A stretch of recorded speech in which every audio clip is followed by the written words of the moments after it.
데살로니가전서 2장 1절부터 12절까지 말씀입니다. 오늘도 우리 다 함께 자리에서 일어나셔서 한 절씩 교독하도록 하겠습니다. 제가 먼저 2장 1절 말씀을 읽겠습니다. 형제들아, 우리가 너희 가운데 들어간 것이 헛되지 않은 줄을 너희가 친히 아나니, 너희가 아는 바와 같이 우리가 먼저 빌립보에서 고난과 능욕을 당하였으나 우리 하나님을 힘입어 많은 싸움 중에 하나님의 복음을 너희에게 전하였노라. 우리의 권면은 간사함이나 부정에서 난 것이 아니요 속임수로 하는 것도 아니라 오직 하나님께 옳게 여김을 입어 복음을 위탁받았으니 우리가 이와 같이 말함은 사람을 기쁘게 하려 함이 아니요 오직 우리 마음을 감찰하시는 하나님을 기쁘시게 하려 함이라. 너희도 알거니와 우리가 아무 때에도 아첨하는 말이나 탐심의 탈을 쓰지 아니한 것을 하나님이 증언하시느니라. 또한 우리는 너희에게서든지 다른 이에게서든지 사람에게서는 영광을 구하지 아니하였노라. 우리는 그리스도의 사도로서 마땅히 권위를 주장할 수 있으나 도리어 너희 가운데서 유순한 자가 되어 유모가 자기 자녀를 기름과 같이 하였으니 우리가 이같이 너희를 사모하여 하나님의 복음뿐 아니라 우리의 목숨까지도 너희에게 주기를 기뻐함은 너희가 우리의 사랑하는 자 됨이라. 형제들아, 우리의 수고와 애쓴 것을 너희가 기억하리니 너희 아무에게도 폐를 끼치지 아니하려고 밤낮으로 일하면서 너희에게 하나님의 복음을 전하였노라.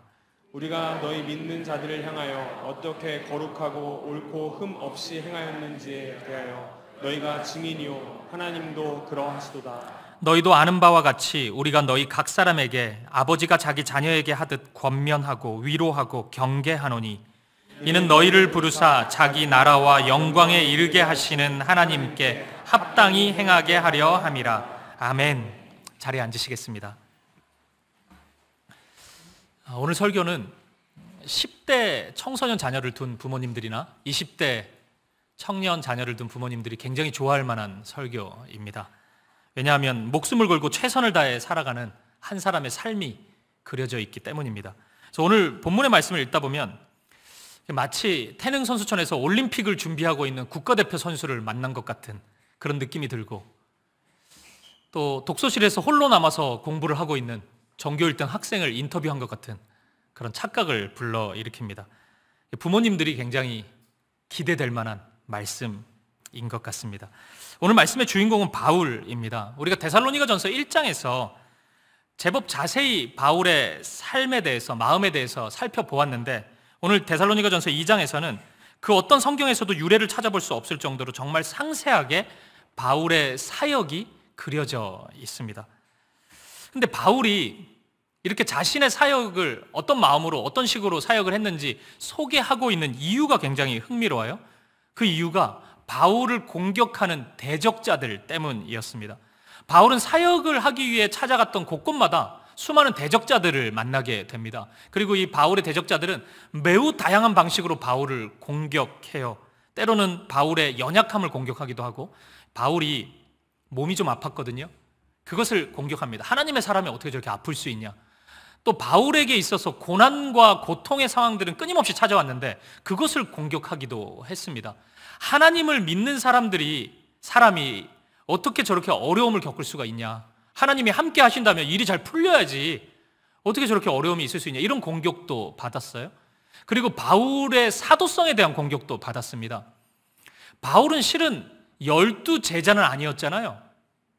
그러니까 후에 다메섹에서 예수님을 만나서 사도가 되었지, 예수님의 공생의 기간 동안 베드로처럼 제자가 되어서 예수님을 따라다닌 사람은 아니란 말이에요.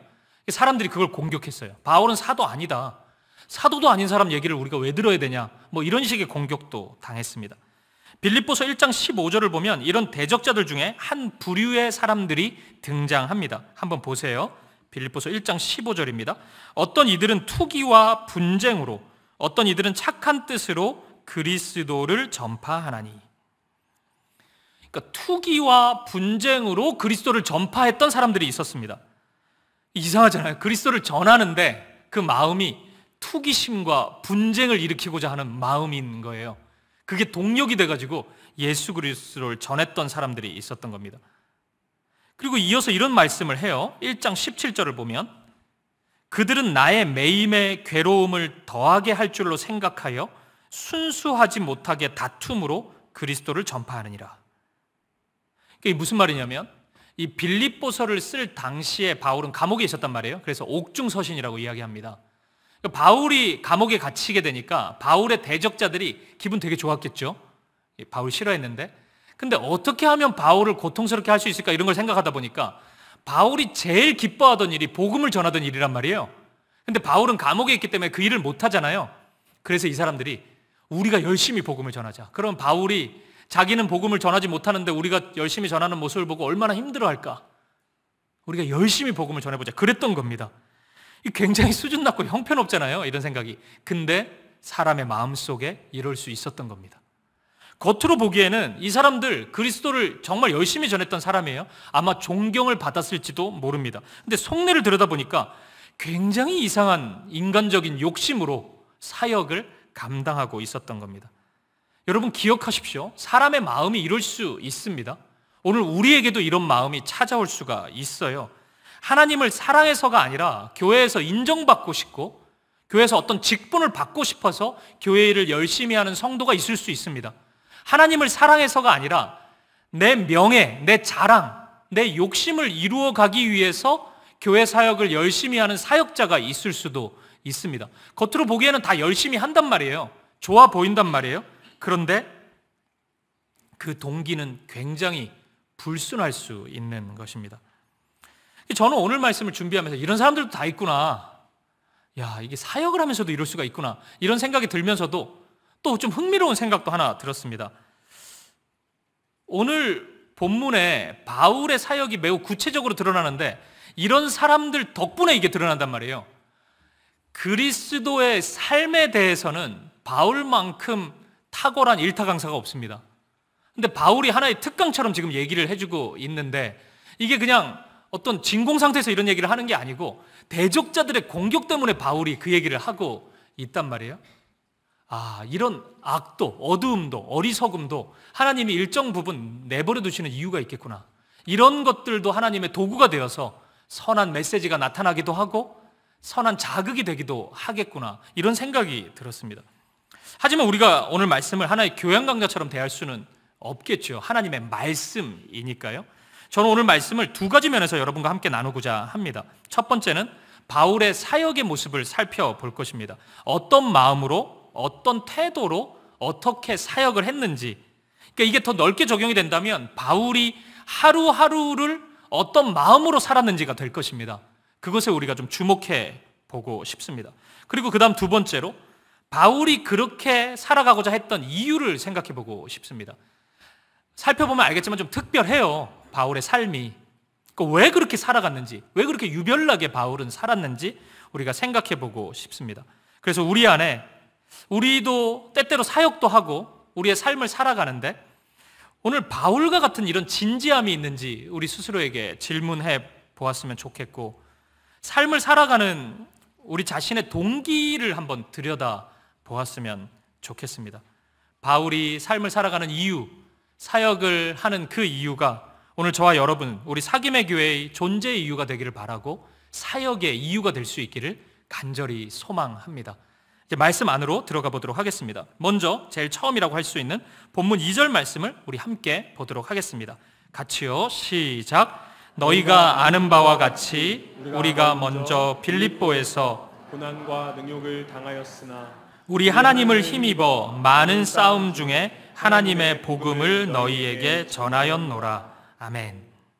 가장 먼저 오늘 본문에서 바울은 고난과 능욕에 대해서 말하고 있습니다. 그러니까 바울은 데살로니가라는 도시에 오기 전에 빌립보 도시에 먼저 이르렀는데 그곳에서도 수많은 고난을 겪을 수밖에 없었습니다. 밖으로는 로마의 박해가 있었고 유대교인들의 박해가 있었어요. 안으로는 대적자들의 공격이 있었습니다. 근데 저는 이 지점에서 바울이 당한 고난의 내용보다 순간 더 흥미롭게 느껴졌던 것은 이 시간을 부끄러워하거나 숨기지 않는 바울의 당당함이었습니다. 그러니까 많은 분들이 고난을 당하면 그 숨기게 되거든요. 좀 부끄럽게 여기기도 합니다. 특히나 믿음의 길을 걸어가고 있는데 고난이 찾아온다? 이것을 우리가 있는 그대로 받아들이기는 굉장히 어려워요. 그래서 많은 그리스도인들이 이 사실을 부정하곤 합니다. 하지만 성경은 아주 일관된 자세로 그리스도인에게도 고난이 함께 찾아올 수 있음을 분명히 말씀해주고 있습니다. 예수 믿는 사람이 있고 믿지 않는 사람이 있으면 둘 다 이 세상을 살면서 고난과 시험 앞에 설 수 있다는 겁니다. 예수 믿는다 그래서 사고 안 나는 거 아니에요. 예수 믿는다 그래서 몸이 안 아픈 것도 아닙니다. 예수 믿으면, 잘 믿으면은 음주운전 차량이 오다가 예수 믿는 사람만 막 피해 가겠습니까? 예수 잘 믿으면은 건강관리 안 하고 막 식습관 생활 너무 좋지 않은데 병 안 걸리겠습니까? 똑같이 걸립니다. 똑같이 안 좋고 똑같이 사고 날 수 있는 거예요. 그럼 뭐가 달라요? 예수 믿는 사람과 믿지 않은 사람 차이는 있을 거 아닙니까? 뭐가 달라요? 하나님이 함께 하십니다. 예수 믿는 자와는 하나님이 언제나 동행하세요. 어려움이 있을 수 있다니까요. 어려움이 있을 수 있기 때문에 하나님이 함께 하시지 않는 게 아니고 그 순간에도 하나님이 함께 동행하십니다. 그 어려움을 하나님이 도구로 삼으셔서 하나님의 일을 이루어 가세요. 하나님이 예정하신 당신의 뜻과 계획을 하나하나 성취해 가십니다. 제가 어릴 때 교회에서 이런 말 많이 들었습니다. 저 집은 너무 가난해서 하나님께 영광이 안 된다. 저 집사님은 몸이 너무 아파가지고 하나님께 영광을 못 돌린다. 저 집에는 공부를 너무 못해가지고 하나님께 영광이 안 된다. 제가 다 들은 얘기인데 이런 얘기 무지하게 들었습니다. 그리고 제가 설득됐어요. 야, 진짜 내 하나님께 영광을 못 돌리고 있구나. 이게 뭐냐 이게, 막 이런 생각을 많이 했습니다. 근데 제가 성경을 읽으면서 알았어요. 여러분, 가난해도 하나님께 영광이 될 수 있어요. 몸이 아파도 하나님께 영광이 될 수 있습니다. 바울도 아팠는데 내가 안 아파야 된다는 뭐 그런 이유가 있습니까? 공부 못해도 하나님께 영광 돌릴 수 있습니다. 요한복음 21장 19절 말씀을 보면 이런 말씀이 있어요. 이 말씀을 하심은 베드로가 어떠한 죽음으로 하나님께 영광을 돌릴 것을 가리키심이로라. 이 말씀을 하시고 베드로에게 이르시되 나를 따르라 하시니. 이 베드로의 죽음을 예언하시는 주님의 말씀이거든요. 그러니까 우리는 역사의 기록을 통해서 베드로가 어떻게 죽었는지를 압니다. 사람들이 베드로를 저가 따르는 스승처럼 죽이자 이래서 십자가에 못 박아 죽이려고 했어요. 근데 베드로가 예수님처럼 절대 난 죽을 수 없다. 감히 내가 어떻게 똑같이 죽을 수 있냐 그래서 십자가에 거꾸로 못 박혀서 죽습니다. 그러니까 베드로의 그 죽음을 예수님이 미리 말씀하신 것입니다. 근데 성경은 이렇게 평가합니다. 이 죽음으로 하나님께 영광을 돌릴 것을 가리키심이로라. 사람들은 조롱했을 거예요. 저 유별나게 예수 믿더니 저렇게 비참하게 죽는다. 아이고 왜 저랬나. 이렇게 얘기했을지 몰라요. 근데 성경은 분명히 말씀하고 있는 거예요. 그 죽음이 하나님께 영광이 되었다고 말씀하고 있는 것입니다. 고난과 어려움은 하나님의 저주가 아니라 하나님의 영광의 통로요, 하나님의 축복의 통로일 수 있는 것입니다. 오늘 여러 가지 고난, 고통, 아픔을 경험하고 있는 분들이 있으십니까? 고난이 여러분을 주저앉히지 못하게 하십시오. 여러분, 이제 곧 주님이 그 고난을 통해 일하실 텐데, 주님의 영광이 이제 눈앞에 있는데 어찌 뒤돌아설 수 있단 말입니까? 어찌 그 순간에 눈을 감을 수가 있어요?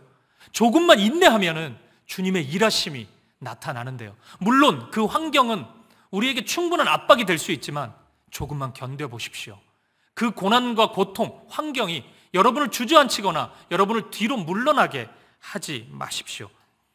그 상황 속에서 일하시는 하나님, 역사하시는 하나님을 신뢰하고 경험할 수 있는 저와 여러분 되시기를 주님의 이름으로 간절히 축복드립니다. 바울의 삶은 바로 이런 상황 속에서, 이런 컨텍스트에서 나타났다는 거예요. 뭐 우리가 좀 어느 정도 알잖아요. 바울의 삶은 특별한데 그 특별함이 이런 고난 속에서 만들어졌다는 것입니다. 그 삶을 우리가 한번 보죠. 다시 한번 본문 2절의 말씀을 보시겠습니다. 너희가 아는 바와 같이 우리가 먼저 빌립보에서 고난과 능욕을 당하였으나 우리 하나님을 힘입어 많은 싸움 중에 하나님의 복음을 너희에게 전하였노라. 고난의 싸움 중에서 바울은 복음을 전했다고, 붙잡았다고 말씀하고 있습니다. 바울 자신도 고난당하고 있고 데살로니가 교회 성도들도 고난당하고 있는데, 그러면은 이게 막 절망과 고통의 언어가 그냥 넘쳐나는 겁니다. 난무하는 거예요. 그냥 서로가 그냥 그 절망을 계속 불러일으키는 대화를 할 수밖에 없어요. 근데 이 순간에 바울은 복음을 이야기하는 겁니다. 예수를 이야기하는 거예요. 바울은 그랬던 것입니다. 김세영 교수는 이 2절에 나오는 이 하반절에 보면 많은 싸움 중에 하나님의 복음을 너희에게 말하였다. 이 말씀을 원문의 근거에서 풀어보면 이렇다고 얘기해요. 하나님의 복음을 파레시아를 가지고 말할 수 있었다. 이렇게 이야기합니다. 이 파레시아라는 헬라어 단어는 그 뜻을 보면 솔직함, 용기 이런 뜻입니다. 그러니까 내가 가지고 있는 말을 있는 그대로 말할 수 있는 용기. 그러니까 바울이 그렇게 이야기했다는 거예요. 이 고백이 내가 솔직하고 용기 있게 매우 투명하게 복음을 너희에게 전했다. 이런 의미라는 겁니다. 예수 믿는 것 때문에 엄청난 압박이 가해지는 상황이었지만 상황과 환경이 지금 내 눈앞에 가득하지만 그거 바라보지 않고 매우 용기 있게 복음만을 전했다. 이것이 바울의 고백이에요. 저는 이 바울의 용기가 무척이나 부럽습니다. 그러니까 이 고백 속에서 어떤 이 세상에서 볼 수 없는 강력한 힘이 느껴지기 때문입니다. 그러니까 내가 좋은 것을 가졌을 때 우리 인생 속에서는 어떤 상황과 환경이 그것을 빼앗아가는 경우가 있습니다. 내가 좋은데 이 상황이 내 마음의 그 기쁨을 빼앗아가는 경우가 굉장히 많이 있어요. 그러니까 많은 사람들이 이게 어쩔 수 없었다. 근데 그 상황 때문에 내 마음이 이렇게 된 거지 어쩔 수 없지 않았냐 이런 식으로 얘기합니다. 근데 바울은 지금 그 상황이잖아요. 근데 싸우고 있는 것입니다. 바울은 물러서지 않고 싸우고 있어요. 가장 소중한 것을 빼앗기지 않기 위해서, 바울 안에 있는 하나님의 말씀을 빼앗기지 않기 위해서 바울은 자신의 모든 것을 걸고 그 기쁨을 지키기 위해서 싸워가고 있는 것입니다. 오늘 저와 여러분에게 이러한 용기가 있기를 간절히 소망합니다. 우리가 하나님의 손을 붙잡고 있다면 그 하나님의 손을 놓게 하기 위한 수많은 상황들이 우리에게 다가온단 말이에요. 그 용기가 있기를 바랍니다. 수많은 이야기들이 하나님의 손 놔라, 이 세상을 붙잡아야지 네가 살지, 이런 얘기들이 다가온다 할지라도 그 손을 놓지 않을 수 있는 용기가 있기를 바라고, 이 상황에서 무슨 하나님의 말씀을 따라가냐, 성경 말씀 그게 밥 먹여주냐, 이런 얘기들이 난무할 때 그 말씀을 붙잡고 그 말씀을 따라갈 수 있는 그 용기가 오늘 우리 안에 있기를 바랍니다. 이게 마치 다윗처럼 골리앗이 나타났을 때 골리앗의 그 외적인 모습을 보고 수많은 이스라엘의 군대가 벌벌 떤단 말이에요. 그러니까 골리앗은 용기 있게 막 하나님을 조롱해요. 청소년 다윗이 일어섭니다. 그리고 조롱하지 말라 그래요. 하나님을. 내 하나님이 어떤 분이신 줄 알고 네가 조롱하냐, 감히 하나님의 이름을 들먹이냐, 이렇게 외친단 말이에요. 이 당당함, 이 용기. 상황이 달라졌습니까? 아니면 다윗이 지금 헛것을 보고 있습니까? 다윗의 눈에만 골리앗이 작아 보입니까? 아니에요. 똑같은 거 보고 있지 않습니까? 똑같은 현실에 있지 않아요? 다윗은 용기가 있었거든요. 그 용기가 우리에게 있기를 바랍니다. 성경은 우리에게 매우 일관되게 말씀과 용기의 상관관계에 대해서 이야기해 줍니다. 우리가 잘 아는 여호수아 1장 7절 말씀을 한번 보세요. 오직 강하고 극히 담대하여 나의 종 모세가 내게 명령한 그 율법을 다 지켜 행하고 우로나 좌로나 치우치지 말라. 그리하면 어디로 가든지 형통하리니. 그러니까 형통에 대해서 이야기를 해요. 어떻게 하면 형통하냐면 말씀을 붙잡으면 된다는 거예요. 좌로나 우로나 치우치지 않고 말씀 따라가면 형통하대요. 근데 그 말씀을 치우치지 않고 붙잡고 따라가려면 무슨 마음이 있어야 되냐면 강하고 극히 담대한 마음이 있어야 되는 겁니다. 그 마음이 없으면 좌로나 우로나 가요. 바람에 나는 겨와 같습니다. 여기서 이 얘기하면 저쪽으로 갔다가, 저기서 이야기하면 이쪽으로 갔다가 왔다 갔다 하는 겁니다. 극히 강하고 담대한 마음이 우리 안에 있어야 되는 것입니다. 오늘 저와 여러분 앞에 하나님의 말씀은 주어져 있습니다. 그러면 우리가 구해야 될 것은 무엇입니까? 말씀을 달라고 간구하는 것보다 이 용기를 달라고 간구해야 될 것입니다. 오늘 우리 모두가 상황이나 환경에 의해서 흔들리지 않는 강한 믿음을 가질 수 있기를, 강한 용기를 가질 수 있기를 간절히 소망합니다. 이어서 본문 3절 말씀을 우리 함께 보시겠습니다. 같이 읽어보죠. 시작. 우리의 권면은 간사함이나 부정에서 난 것이 아니요 속임수로 하는 것도 아니라. 아멘. 바울은 간사, 부정직함, 속임수에 대해서 이야기를 합니다. 우리가 이 세상에서 자주 만나는 거죠. 간사한 사람도 자주 만나고 부정직한 사람, 속이는 사람 자주 만납니다. 여러분, 사람들이 이런 간사한 사람이나 속이는 사람들이 있다고 할 때 그 사람들이 왜 그렇게 살까요? 그게 나쁜 건지 몰라서 그렇게 살까요? 그건 아니겠죠. 간사한 게 나쁜 걸 모르는 사람이 있습니까? 부정직한 게 나쁜 건지 모르는 사람이 있어요? 다 알아요, 우리는 그 나쁜다는 거. 근데 왜 그 사람들이 그것을 붙잡고 나아가냐면 그것을 통해서라도 얻고 싶은 게 있기 때문이죠. 예를 들어서 한 사람에게 그 가치가 돈밖에 없다 그러면 내가 누군가를 속여서 많은 돈을 벌 수 있다면 속입니다. 왜냐하면 돈밖에 없기 때문에 이 사람은.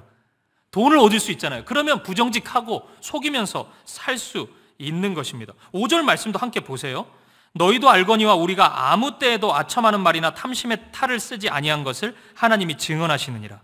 아첨의 말을 하는 거, 탐심의 마음을 가진다는 거, 이것도 똑같습니다. 우리가 누군가에게 왜 아첨합니까? 그 사람을 통해서 뭐 얻고 싶은 게 있으니까 그런 거죠. 그러니까 내 욕망이 있기 때문에 그 사람한테 기분 좋은 말들을 그냥 있지도 않은 이야기들을 막 해주는 겁니다. 그 욕망이 그 상식을 뛰어넘어 버릴 때 이러한 가치들이 얼마든지 사람 속에서 나타날 수 있는 것입니다. 여러분, 이것을 오해하지는 마세요. 이게 사회생활을 하는 어떤 센스, 인간관계에서의 그런 좀 필수적인 부분, 이런 것을 지금 이야기하는 것은 아닙니다. 사람의 마음의 어떤 삶의 방향이나 가치가 이 하나의 트릭, 속임수가 되는 것을 지금 언급하고 있는 것입니다. 여러분, 이런 속임수가 그리스도인에게 문제가 되는 이유가 있습니다. 이야기를 들어보십시오. 제가 분당우리 교회에서 사역을 할 때 청년 사역을 오래 했는데 이찬수 목사님이 저에게 대학부가 인원이 몇 명이냐, 아니면 청년부 인원이 지금 총 몇 명이냐, 이것을 물어보신 적이 한 번도 없습니다. 저는 처음에 목사님이 청년들에 대해서 좀 무관심하시나 이런 생각도 했어요. 근데 사역을 하다 보니까 너무 많은 관심을 가져서 내가 피곤했지 무관심하시지는 않았단 말이에요. 근데도 한 번도 묻지를 않아요. 몇 명이 모였냐, 지금 몇 명이 모이냐, 이걸 묻지를 않아요. 제게 굉장히 이상했거든요. 이전 교회까지는 수시로 물었는데, 교회마다 매주 점검을 하고 막 어느 교회에서는 로비에 붙였어요, 그거를. 그러니까 막 제가 계속 얼굴이 빨개지고 인원이 줄면은 그래프처럼 이런 경우가 되게 많았는데 왜 안 물으시지? 시간이 한참 지나서 제가 알게 됐습니다. 만약에 사역자가 어떤 주변의 압박으로 인해서 결과 중심적인 것에 이제 마음이 향하기 시작하면 이 뭔가 눈속임을 하고 싶은 유혹 앞에 서게 됩니다. 그러니까 이게 회사하고 비슷해지는 거예요.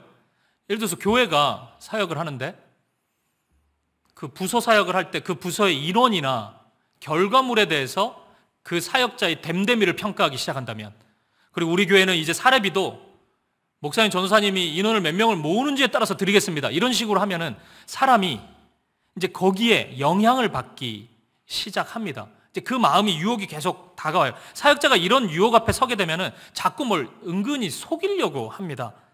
하지도 않은 얘기를 자꾸 했다고 얘기하는 경우가 생기고, 자기가 하지도 않은 사역을 마치 한 것처럼 생깁니다. 그리고 뭐 인원 같은 걸 자꾸 부풀리기 시작해요. 자기의 사역의 결과를 뭐 대단한 일이 있었던 것처럼, 많은 사람들이 모인 것처럼 자꾸 부풀리기 시작하고, 과대 포장하는 것에 있어서 전혀 양심의 가책을 느끼지 않습니다. 여러분, 이런 모습이 왜 문제인 줄 아세요? 그냥 사역자의 예를 제가 든 건데, 이게 영성이기 때문에 그래요. 한 공동체의 리더가 이런 식의 트릭을 쓰는 그런 영성을 가지기 시작하면 이게 은근히 퍼집니다. 그래서 성도님들도, 그와 함께하는 성도님들도 그것에 대한 문제의식을 가지지 않아요. 쉽게 그런 트릭을 써요. 자기가 하지도 않은 것을 했다 그러고, 은근슬쩍 넘어가려고 그러고, 부풀리고 포장하고, 그런 식으로 이게 속이고 트릭을 쓰는 게 그냥 교회에 가득하다고 생각해 보세요. 말만 크고 실제로 하지도 않고, 은근히 속이고 아첨하고, 그러니까 내가 사역을 하지도 않았는데 그냥 기분 좋은 말만 해주면 그냥 인정도 받고, 이런 게 굉장히 가득해진다고요. 하나님이 거기에 함께 하시겠습니까? 하나님이 그것을 기뻐하시겠어요? 하나님의 일이 그 가운데 나타나겠습니까? 사람은 속일 수 있어요. 저 같은 사람도 속아 넘어가겠죠, 우리 모두가. 근데 하나님은 속지 않죠. 하나님은 그런 마음과 같이 동행하지 않으시는 것입니다. 오래전에 제가 들은 얘기인데, 오카노 목사님이 교회를 처음 개척하셨을 때 목사님이 너무 이제 건강에 이제 부담이 느껴지니까 부목사님에게 주보에 이제 쓰라고 하면서 얘기를 했대요. 나 한 주 쉬어야 되겠다. 그래서 한 주 쉼 이렇게 쓰라고, 주보에 그렇게 내라고. 그래서 목사님 왜 그러시냐고. 그래서 나 놀러 가야 되겠다고, 너무 힘들어서. 놀러감 뭐 이렇게 쓰라고 했대요. 그러니까 이제 부목사님이 목사님 그래도 그건 좀 아닌 것 같은데 기도원 간다고 쓸까요? 이러니까 목사님이 화를 냈대요. 기도원 안 갈 건데 나 놀러 갈 건데 쉴 건데 왜 기도원 간다고 쓰냐고. 제가 이제 그때 그 당시에 부목사님의 얘기를 제가 들었거든요. 그 얘기를. 제가 굉장히 울림이 있었어요. 아무것도 아니잖아요, 사실은. 쉰다는 건데. 근데 그 정직함이 힘인 거예요. 그런 작은 말 한마디도 그냥 포장하지 않으려고 하는 거예요. 쉬는데. 그러니까 뭐 그런 경우 저도 사역을 한 20년 하다 보니까 그런 경우 많거든요. 기도원에 한 30분 있고 하루 종일 놀아요. 근데 기도원 간다고 얘기를 하는 거예요. 거짓말은 아니잖아요, 이게. 기도원에 가긴 했으니까. 근데 그게 뭐냐고요. 그냥 놀면 되지. 놀고 싶으면, 쉬고 싶으면. 저는 그게 그 사람의 영성이라는 생각이 들어요. 우리 사역자들도 이번 여름에 놀 겁니다. 기도원 간다고 생각하지 마세요. 그게 굉장히 큰 힘이라고요. 하나님이 그런 마음을 기뻐하십니다. 우리가 왜 용기가 필요하냐면 이런 식의 크고 작은 유혹들이 삶 가운데 나타나고 사역 가운데도 얼마든지 나타날 수 있기 때문입니다. 이럴 때 우리가 예수님만 바라볼 수 있는 용기, 세상의 논리에 휩싸이지 않고 휩쓸리지 않을 수 있는 믿음의 용기가 필요해요. 그래야 이런 아첨하는 말, 탐심의 탈, 간사함, 부정함, 속임 이런 것들을 능히 이길 수 있기 때문입니다. 이 세상은 그렇게 살아가면은 왜 그렇게 사냐 이렇게 질문합니다. 그렇게 정직하게 살아서 뭘 얻을 수 있는데 이렇게 질문해요. 바울을 보세요. 지금 뭘 얻고자 하는 마음이 없어요. 바울이 이렇게 사역하면은 뭘 얻을 수 있습니까? 데살로니가 교회에서 사례를 더 많이 받습니까? 아니면 사람들이 인정을 해줘요? 어디 뭐 외부 집회 강사로 많이 불려갑니까? 아무것도 없어요. 근데 욕심이 없는데 왜 이렇게 살아요? 욕심이 없다 그래서 방향성이나 목표가 없는 것은 아닙니다. 매우 뚜렷한 방향성이 있어요. 그것은 무엇입니까? 주님을 사랑하는 마음입니다. 주님을 사랑하기 때문에 바울에게 있어서는 주님의 기쁨이 되고 싶다는 그 마음밖에 없는 것입니다. 우리가 바울을 만나서 만약에 묻는다면 왜 간사함을 따르지 않고 부정함을 따르지 않고 속임수 그런 거 쓰지 않았냐고 묻는다면 바울은 딱 하나를 대답할 거예요. 주님이 기뻐하시지 않으니까. 주님이 기뻐하시지 않으니까 바울은 그렇게 하지 않았던 것입니다. 단호히 싸웠던 거예요. 오늘 본문 4절을 보십시오. 오직 하나님께 옳게 여기심을 입어 복음을 위탁받았으니 우리가 이와 같이 말함은 사람을 기쁘게 하려 함이 아니요 오직 우리 마음을 감찰하시는 하나님을 기쁘시게 하려 함이라. 아멘. 하나님을 기쁘시게 하고자 하는 마음밖에 없었어요. 사람을 기쁘게 하고자 하는 마음이 없었던 것입니다. 이게 사람을 기쁘게 하고자 하면은 없는 말을 해야 됩니다. 그래야 기뻐하니까요. 정치인들이 주로 많이 그러지 않습니까? 이게 공약 파기가 우리 대한민국에서는 일상이 되어버렸잖아요. 그래서 우리가 안 지킬 거를 알면서 이렇게 얘기를 들어야 되는 지경에 이르지 않았습니까? 이게 어느 정당이든 정치인이든 이런 문제가 나타나지 않아요? 저는 이 대한민국에서 그런 걸 부끄러워했으면 좋겠어요. 어떤 속임이 나타나고 부정함이 나타나고 그런 아첨, 탐심 이런 게 드러났을 때 이게 오늘날 우리 이 대한민국 사회 속에서 정치인들은 그걸 부끄러워하지 않는단 말이에요. 그냥 또 큰 소리 치고 뭐 너는 안 그러냐 이렇게 얘기를 해버리고 그냥 넘어가 버리는데 그것을 매우 수치스러워하는 나라가 되었으면 좋겠습니다. 그리고 그 출발이 우리가 먼저였으면 좋겠어요. 오늘 우리가 그거 부끄러워했으면 좋겠습니다. 오늘 우리의 사역과 삶 가운데 그런 가식과 부정함과 속임수가 나타나는 것에 있어서 오늘 우리가 그런 아첨하는 말이나 탐심의 탈을 쓰고 있는 모습에 대해서 우리가 먼저 대단히 부끄러워할 수 있었으면 좋겠습니다. 제가 사역을 하는데 사람을 기쁘게 하겠다는 그 오로지 그 하나의 목적만 있으면 굉장히 이상한 사람이 됩니다. 말이 여기서 다르고 저기서 다르고 그럴 수밖에 없어요. 그게 뭡니까? 그렇게 사역을 한들 하나님이 기뻐하시겠어요? 하나님의 기쁨이 먼저라면은 그거 하지 않는 거예요. 오늘 우리가 그러기를 바란다고요. 사람의 평가보다 하나님의 평가를 더 무서워할 수 있기를 바라고 사람의 평가보다 하나님의 평가를 더 중요하게 여기고 더 소중하게 여기고 더 크게 여길 수 있는 저와 여러분 되시기를 간절히 소망합니다.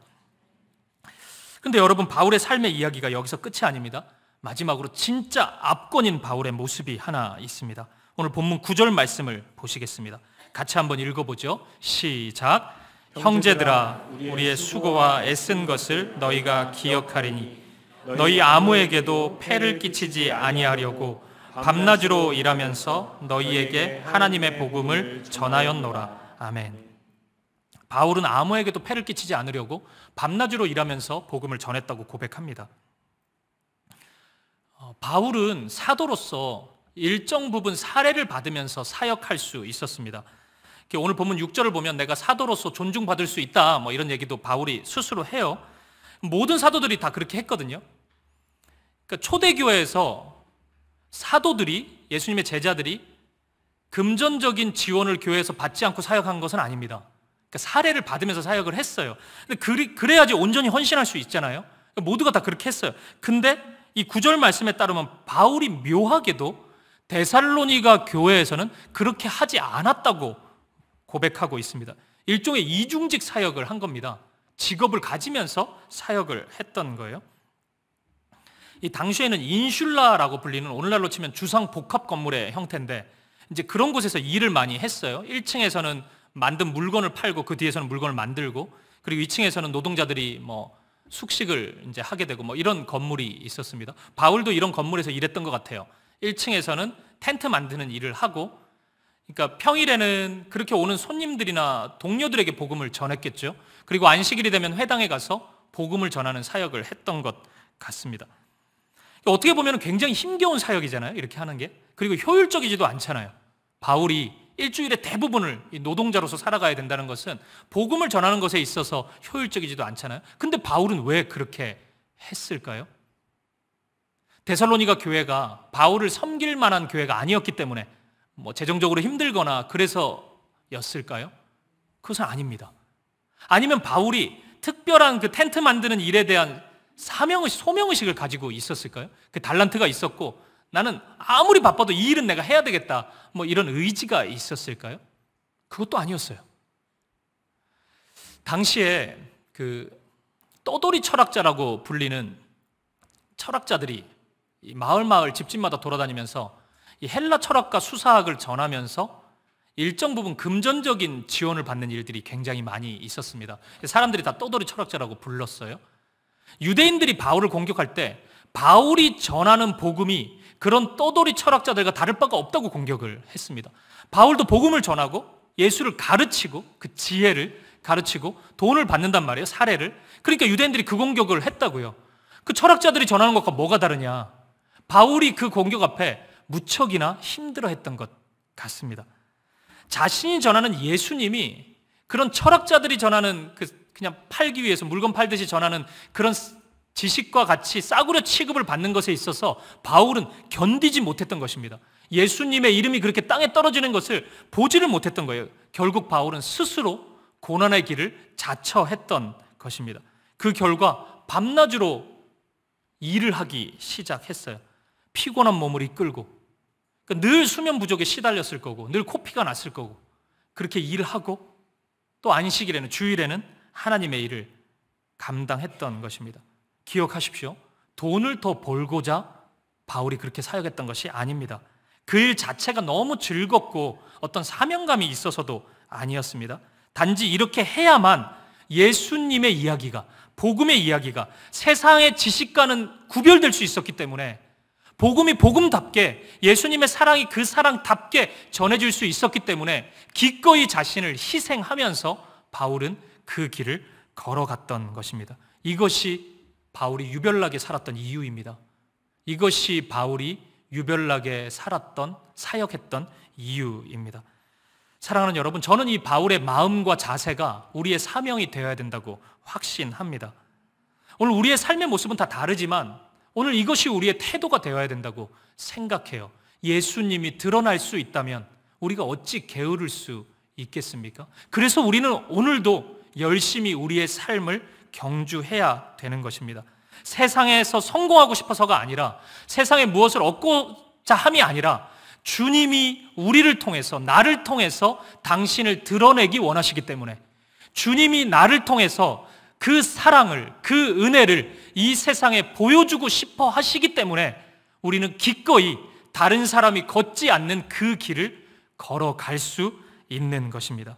이 하나님의 열심이 오늘 저와 여러분의 열심의 동기가 될 수 있기를 주님의 이름으로 간절히 축복합니다. 말씀을 마무리하겠습니다. 오늘 본문 10절 말씀을 보면 이러한 바울의 삶, 이런 사역을 해나가고 이렇게 살아가는 바울을 바라보시는 하나님의 마음이 담겨져 있습니다. 같이 한번 읽어보겠습니다. 2장 10절입니다. 시작. 우리가 너희 믿는 자들을 향하여 어떻게 거룩하고 옳고 흠 없이 행하였는지에 대하여 너희가 증인이요 하나님도 그러하시도다. 아멘. 하나님이 증인이시랍니다. 바울이 어떻게 살았는지 하나님이 아셔요. 사람들은 모를 수 있거든요. 왜 저렇게 사나? 그럴 필요도 없는데, 근데 하나님이 다 아세요. 바울이 어떤 마음으로 살았는지, 어떻게 사역했는지 하나님이 아십니다. 오늘 저와 여러분의 삶도 마음도 하나님이 다 아십니다. 하나님이 다 지켜보셨기 때문에 우리는 잊어도 하나님이 아십니다. 사랑하는 여러분, 저는 우리 모두가 정말 최선을 다하는 그런 삶을 살아갈 수 있기를 바랍니다.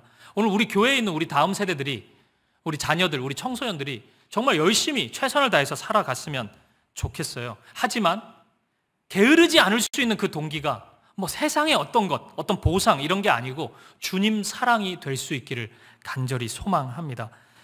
육적인 삶에 열심인 사람 되게 많습니다. 그러니까 이 서점에 가보면 자기 개발에 대한 그 책들은 무지하게 많지 않습니까? 정말 무섭도록 짜임새 있게 살아가는 사람이 많아요. 아마 이 자리에도 그런 분들 대단히 많을 것입니다. 그런데 여러분, 영적인 것에 정말 무섭도록 게으른 사람도 많습니다. 삶을 보면 정말 부지런한데 영적인 것에 있어서는 정말 게으른 사람이 많아요. 제가 그리스도인의 열심과 게으름에 대해서 얘기할 때 항상 언급하는 성경 구절이 하나 있습니다. 출애굽기 말씀인데, 이스라엘 백성들이 애굽에서, 이집트에서 애굽을 할 때 이 애굽의 왕 파라오가 그것을 선뜻 이렇게 허락해 주지를 않습니다. 노예가 집단적으로 나간다는데 그걸 허락해 줄 왕이 있겠어요? 반대예요. 그래서 하나님의 일이 나타나요. 하나님의 심판이 애굽 땅에 계속 임합니다. 10가지 재앙이 내려요. 그 중에 두 번째 재앙이 개구리 재앙입니다. 나일강에서부터 막 개구리가 범람하더니 온 지역에 개구리로 가득 차게 돼요. 굉장히 끔찍하잖아요. 개구리가 이렇게 차고 넘치니까. 그래서 바로 왕이 항복합니다. 그때 모세와 만나서 이런 이야기를 나눠요. 출애굽기 8장 9절입니다. 모세가 바로에게 이르되 내가 왕과 왕의 신하와 왕의 백성을 위하여 이 개구리를 왕과 왕궁에서 끊어 나일강에만 있도록 언제 강구하는 것이 좋을는지 내게 분부하소서. 그러니까 언제 기도할까요? 그러면 이 개구리 사라지도록. 10절 그가 이르되 내일이니라. 모세가 이르되 왕의 말씀대로 하여 왕에게 우리 하나님 여호와가 같은 이가 없는 줄을 알게 하리니. 굉장히 웃긴 구절 아닙니까, 여러분? 아무도 웃으시질 않으시는데. 언제 개구리가 사라지게 할까요? 그럼 뭐라고 대답해야 됩니까? 지금이라고 해야죠. 당장 사라졌으면 좋겠다고 얘기해야죠. 근데 왜 내일이에요? 여러분, 이 바로왕이 이 삶 전체가 게으른 사람이 아닙니다. 하나님을 대적하고 하나님의 말씀 어기고 하나님의 백성 이스라엘 괴롭히는 데 있어서는 그 누구보다도 부지런해요. 정말 성실합니다. 온갖 방법들이 다 여기서 나와요. 근데 영적인 일에 대해서는 이토록 게으릅니다. 하나님의 일을 받는데 지금 당장 반응하지 않아요. 내일 하겠대요, 내일. 여러분, 우리가 이럴 수 있다고요. 우리가 삶에 있어서는 너무 분주하고 바쁜데, 그래서 누가 보더라도 이렇게 열심히 살 수 있을까? 몇 시간 자지도 않고 너무 열심히 산다, 정말 대단하다 평가받는데 영적인 일에 대해서는 그 누구보다도 게으를 수 있다고요. 오늘 우리가 영적인 삶과 우리 육적인 삶이 분리되어서는 안 됩니다. 우리가 육적인 삶이 만약 부지런하다면 그것이 영적인 삶부터 시작해야 되는 것이에요. 오늘 그것을 우리가 기억할 수 있었으면 좋겠습니다. 학생이라면 최선을 다해서 공부해야죠. 직장인이라면 성실하게 직장생활 해야죠. 우리가 교회에 속해 있다면 마음을 다해서 교회를 섬겨야죠. 그 이유가 왜요? 뭐가 주어지니까? 아니요. 주님을 사랑하기 때문에. 주님이 내게 베풀어 주신 그 사랑 때문에, 그 사랑 힘입어서 우리가 그렇게 살아가야 하는 것입니다. 오늘 우리의 삶에서 이런 그리스도의 향기가 나타나기를 바라고, 바울이 보여주는 이런 아름다운 향기가 우리 가운데 나타날 수 있기를 바랍니다. 그래서 혹시 여러분들의 인생 속에서 누군가가 왜 그렇게 살아가냐고 여러분의 삶을 궁금해하는 순간이 한번 찾아온다면, 세상 사람들은 다 이렇게 사는데 왜 당신은 전혀 다르게 사냐 라고 궁금해하는 그 순간이 한번 온다면, 여러분 그 순간에 내가 살아가는 이유는 주님 때문이다, 예수님 때문이라고 당당하게 고백할 수 있기를 바랍니다. 오늘 바울이 그렇게 외쳤던 것처럼, 데살로니가 교회가 그렇게 보여주었던 것처럼, 오늘 저와 여러분이 이 세상을 향해서 그리스도인이 누구인지를 당당히 보여줄 수 있기를 바랍니다. 나의 나된 것이 오직 하나님이라고 인생의 삶을 통해서 노래하고 고백할 수 있는 저와 여러분 되시기를 주님의 이름으로 간절히 축복드립니다. 우리 함께 찬양 드리실까요? 주님은 신실하고 항상 거기 계시네. 우리 찬양 드리고 싶습니다. 주님의 사랑이 우리를 움직여요. 사랑 때문에, 주님 때문에 우리 그렇게 살아가는 거죠. 이유가 어디 있습니까? 우리가 이 황금 같은 주말 아침에 왜 여기 나와 있어요? 주님 때문이죠. 우리 백문백답이 있잖아요. 모든 질문의 답이 예수님이죠. 근데 정말 그렇습니다. 예수님 때문에 우리 이러고 있죠. 예수님 때문에 고민하고 있잖아요. 세상 사람들 다 하고 있는 거, 그 잠깐이라도 우리가 고민하는 이유가 뭡니까? 그 예수님 때문이잖아요. 기도하는 이유가 뭐예요? 예수님 때문이잖아요. 그분의 사랑이 우리를 움직입니다. 우리가 그 사랑을 노래할 수 있기를 바라고, 오늘 우리가 그 용기를 하나님 앞에 이 시간 구할 수 있기를 바랍니다. 우리 함께 찬양하십시다. 주님은 신실하고 항상 거기 계시네. 주님은 신실하고 항상 거기 계시네. 주 사랑을 뭐라 할까? 주 사랑을 뭐라 할까? 우리 한 번 더 고백합시다. 주님은 신실하고, 주님은 신실하고 항상 거기 계시네. 항상 거기 계시네.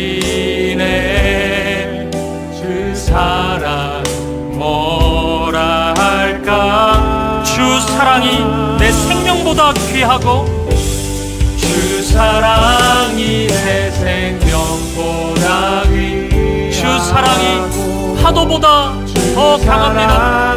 파도보다 더 강해요. 세월이 가고 꽃이 시들어도 주 사랑 영원해. 주님 사랑 신실해. 주 사랑이 내 생명보다 더 귀합니다. 주 사랑이 파도보다 더 강합니다. 주 사랑이 파도보다 더 강해요. 세월이 가고 꽃이 시들어도 주 사랑 영원해. 주님 사랑 내가 원하는 모든 것보다, 내가 원하는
가득 채우네.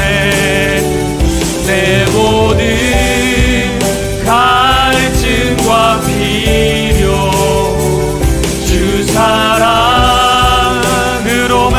주님의 그 모든 것이 주님의 그 모든 것이 내 삶을 가득 채우네. 내 모든 갈증과 필요 주 사랑으로 만족. 부족함 없네. 부족함 없네.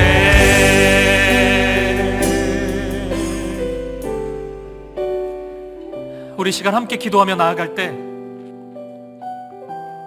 오늘 바울이 과감히 버렸던 간사함, 부정, 속임수, 아첨의 말, 탐심의 탈, 이 모든 것 앞에 무너져 있는 성도님들이 있다면 여러분, 그것을 통해 얻을 수 있는 것보다 더 크고 놀라운 것을 우리 주님이 약속하십니다. 지금 당장 눈앞에 있는 하나를 잃는 것처럼 보인다 할지라도 주님을 택해 보십시오. 더 크고 놀랍고 아름다운 일들이 우리 앞에 약속되어 있습니다. 그 용기를 주시옵소서. 믿음을 주시옵소서. 주님의 길을 걸어갈 수 있도록 인도하여 주시옵소서. 환난과 고난과 고통 앞에 주저앉아 있는 분들이 있다면 그 고난을 통해 일하시는 주님 바라보면서 내가 빼앗기지 않겠습니다. 내 안에 있는 이 복음, 이 사랑, 이 은혜를 이 환경과 현실에 빼앗기지 않겠습니다. 용기를 주십시오. 우리 함께 기도할 수 있기를 바랍니다. 무기력과 게으름에 빠져있는 우리 성도님들이 있으시다면 하나님 세임 주시옵소서. 주님 사랑의 힘으로 다시 시작할 수 있도록, 다시 일어설 수 있도록 함께하여 주시옵소서. 내가 살아가는 이유가 오직 예수님입니다. 우리 함께 고백하시면서 한마음과 한뜻으로 기도하며 나아가겠습니다. 함께 기도하시겠습니다. 살아계신 아버지 하나님, 오늘 우리에게 믿음을 주시옵소서. 오늘 우리에게 이 용기를 주시옵소서. 주님, 우리가 교회에 나오고 우리가 기도하고 우리 주님 앞에 머리를 들며 우리 모든 것을 간구하는 이유가 바로 예수 그리스도임을 우리가 고백합니다. 주님 함께하여 주시옵소서. 오늘 이 세상에 무너져 있고 넘어져 있는 분, 아버지 믿음을 주시고 용기를 더하여 주시옵소서. 더 크고 더 놀랍고 더 아름다운 것을 택할 수 있는 용기를 주시옵소서. 믿음을 주시옵소서. 오늘 우리가 살아가는 이유가 오직 예수 그리스도이십니다. 주님의 사랑을 우리에게 부어주시고 주님의 은혜를 우리에게 부어주셔서 우리가 기꺼이 믿음의 길을 택하고 걸어갈 수 있도록 인도하여 주시옵소서. 무기력과 게으름에 빠져있는 성도님들이 오늘 일어날 수 있도록 아버지 힘을 주시옵소서. 주님 함께하여 주시옵소서. 주님 우리를 채워주시옵소서. 우리 다 함께 자리에서 일어나셔서 고백합시다. 주님의 그 모든 것이 우리의 삶을 가득 채웁니다. 내 삶을 가득 채우 우리의 모든 갈증과 필요를 내 모든 갈증과 필요 주 사랑으로만 우리 한 번 더 주님의 그 모든 것이 주님의 그 모든 것이 내 삶을 가득 채우네. 내 모든 갈증과 필요 주 사랑으로 만족. 부족함 없네. 부족함 없네.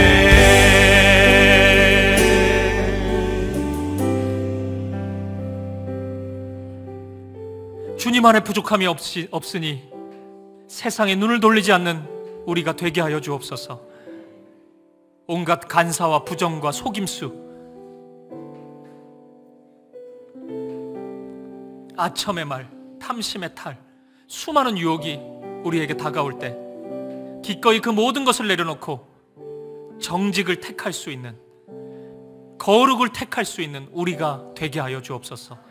우리 앞에 하나님의 말씀이 선명하게 놓여져 있으니 사랑의 주님, 이 시간 우리에게 용기를 주시옵소서. 말씀을 취할 수 있는, 말씀을 빼앗기지 않는 믿음의 용기를 더하여 주시옵소서. 환난과 고난과 고통 앞에서 주저앉아 있는 성도님들이 있다면 그 고통이 하나님이 우리를 떠난 증거가 아니라 오히려 우리와 함께 하신다는 증거가 될 수 있도록 주님을 바라보게 하여 주옵소서. 세상 사람들의 눈이 아니라 믿음의 눈을 가지는 우리가 되게 하여 주옵소서. 무기력과 게으름에 빠져 있는 성도님들이 있다면 주님의 열심을 보게 하시고, 우리가 쉬고 주저앉아 있을 때도 쉬지 않으시는 하나님을 보게 하시고, 나를 통해 하나님의 일을 이루시고자 하는 그 하나님의 열심이 나를 다시 일으켜 세워서 사명의 길로 나아갈 수 있도록, 주어진 삶을 다시 신실하게 걸어갈 수 있도록 아버지 힘과 능력으로 역사하여 주시옵소서. 우리 사김의 교회를 붙잡아 주시고, 왜 그렇게 사냐는 질문 앞에 내가 살아가는 이유가 오직 주님 때문이라고, 예수님 때문이라고 당당히 고백하고 노래할 수 있는 우리가 되게 하여 주옵소서.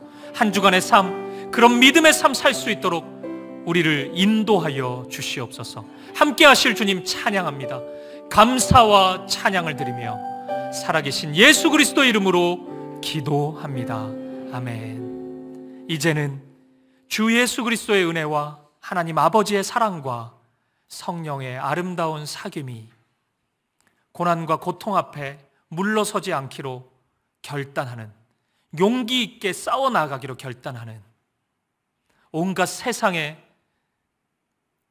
간사와 부정과 속임의 유혹 앞에 당당히 맞서 싸우기로 결단하는, 게으름과 무기력 앞에서 주님의 열심을 기억하며 다시 일어나기로 선언하고 고백하는, 사랑하는 사김의 교회 성도님들 머리 위에 오직 예수님 때문에 십자가의 길을 걸어가겠다고 고백하는 삶의 걸음걸음마다 이제로부터 영원까지 함께 있을지어다. 아멘.